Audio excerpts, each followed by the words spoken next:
كل الطرق يعني مسكرة، عشان كذي الناس بدأت تتكلم عن خطوة عن خطوة لوراء. وعبد الرحمن العنجيري قالها هني في برنامج الشأن الهام، بأن يجب على كتلة الأغلبية أن تراجع سياساتها.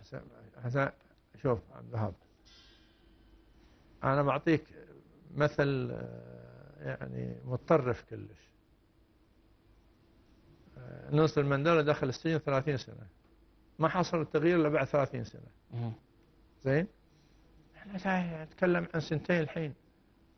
لا لا، يعني أنت تتكلم عن تاريخ بلد وشعب. زين، وبالتالي يعني اللي قاعد يشوفه الناس الآن، وأنا ما أقول لك إن هذا رأيي شو اسمه، اللي قاعد أسمعه من الناس يعرفون الأوضاع قاعد تردى بشكل غير شو اسمه. نعم. وبالتالي هذا راح يزيد تذمر الناس ويزيد شكاويهم ويزيد ردة فعلهم.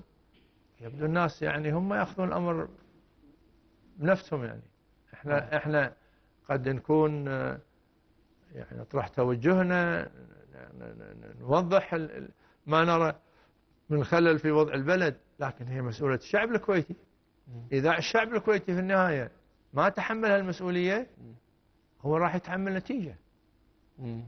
لكن أنا أقول لك اليوم اللي أشوفه يعني بصراحة، وايد ناس الحين قال نحط لنا شيء برا البلد، نحط بيوت. توجهوا ناس وايد إلى تركيا، ناس راحوا السعودية، راحوا. بس من عمر هذه يعني هجرة الأموال من الكويت، يعني مو بس آخر سنتين، لا، بشكل أكبر الحين.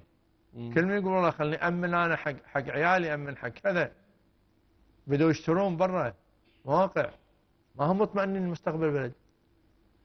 بعدين عندنا نقطة ثانية.